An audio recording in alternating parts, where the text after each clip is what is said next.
What's up, everybody? My name is Jason, and welcome to Massive Stimulus Package Just About There. It is Thursday, October the 22nd, 2020. Please do me a huge favor, give this video a thumbs up, hashtag EIDL with all your comments below. Share this video all over social media, and if you'd like a chance to win a $1,000 cash prize within the next 2 weeks, in addition to become a member of our brand new website where yours truly and Guns N' Roses are going to help grow your business, then I ask you to please right now subscribe. And I need everyone in the lower right-hand corner, make sure that you hit the bell. Ladies and gentlemen, breaking on CNBC. It seems like there's breaking news every half hour. Nancy Pelosi says that a massive stimulus package is, quote, just about there. She goes on to say, cautioning, however, and I'll pin this in the top comment, that it could, quote, take a while for Congress to actually write and vote on the relief legislation. It normally takes 2 or 3 weeks to get a bill officially ready to vote in the House and or the Senate, but there are 3 committees now,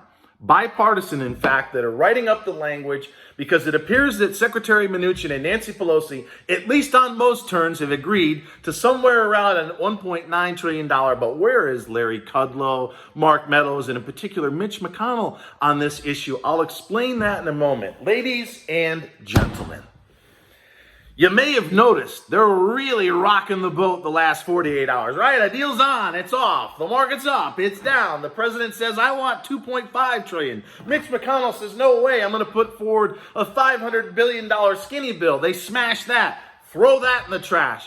What is all this in and out? And then Mitch, intentionally, if you may have caught it the other day, they had a private luncheon with all the Republicans, and he said, I'm sure this is going to be on Twitter in a few minutes. Mitch McConnell intentionally said that a deal is not going to get through, or he doesn't think it should be voted on before the election. Ladies and gentlemen, here's what I think is going on. They have predetermined who the good cops and the bad cops are. Who's the good cop? For the most part lately, the president. Go big or go home, right? I want more than what Nancy wants. Who's the biggest good cop of all?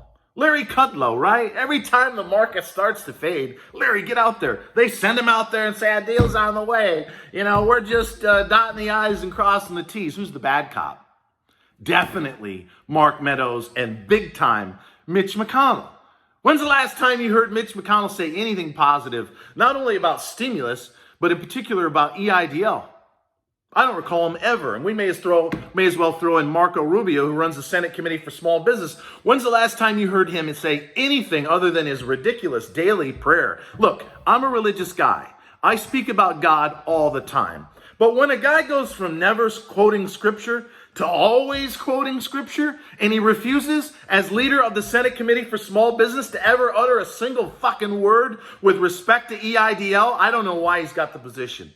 Thankfully, someone I affectionately call Big Ben Cardin, who's the second in command, a Democrat in the Senate Committee for Small Business, he not only thinks you should get the $10,000 and the balance thereof, but you may have seen in his town hall that I covered about 2 months ago, Ben Cardin thinks EIDL should be forgiven, meaning every single one of you watching and 9 million in the queue, those that got a loan, should never have to make a payment when it's due this time next year.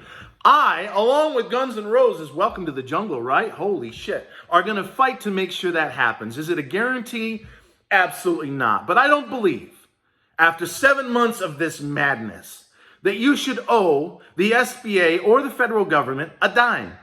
And just like the PPP, I believe the EIDL should be wiped clean. And I'm going to fight like hell. And when we have certain allies, both in the House as well in the Senate with guys like Ben Cardin, and I believe I've heard Jackie Rosen and even John Cornyn, sponsors of the Senate bill, the EIDL for Small Business Act, known as S.4227, I've heard them speak of partial or total forgiveness of the EIDL loans in the past.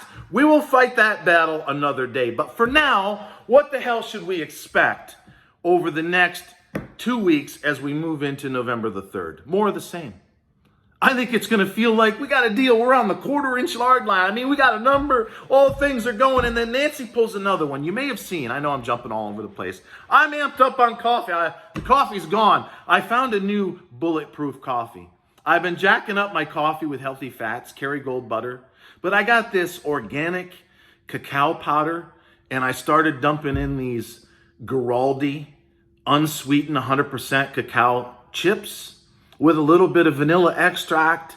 I do a little pink salt to get the electrolytes and some organic maple syrup. Oh my goodness, folks. That gets me intermittent fasted all the way to dinner time. I've actually lost, I don't know if you can tell, I know the beard pulls it out a little bit, but I've lost about 12 pounds in the last few weeks. And I credit it to my bulletproof coffee. So let me know.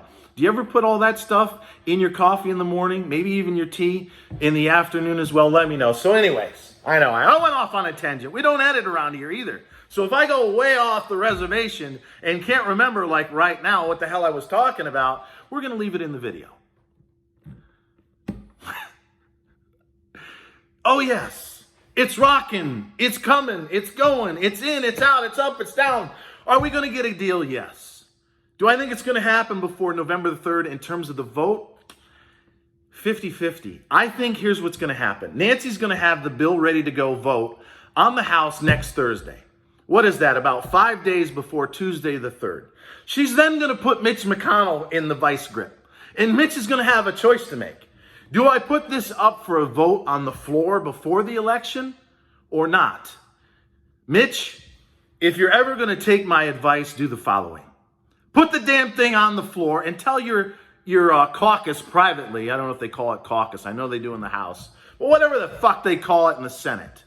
If you're a Cory Gardner and you're hanging on by a thread and you're behind in the polls in Colorado, you need to vote wherever way your constituents want. If they want stimulus out in Colorado, like they do here in Atlanta and probably in most of your areas, Cory, you need to vote thumbs up.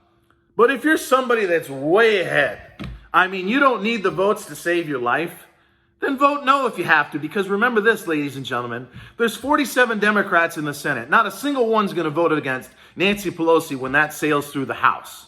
All we need is 13 Republicans out of what, 53? To give it a thumbs up. We only need 60 votes to have it pass the Senate.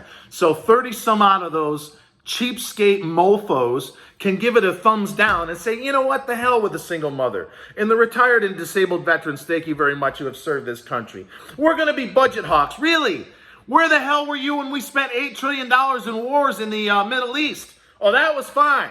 We were slaughtering millions of people, but now that we've got 30 million small business owners, a third of which that are in jeopardy of going out of business before the end of the year, and they're screaming for extra unemployment benefits, and the balance of their $10,000 idle cash advance and a loan, you guessed it, up to $2 million, well, we're not so fucking certain if we're going to vote for that.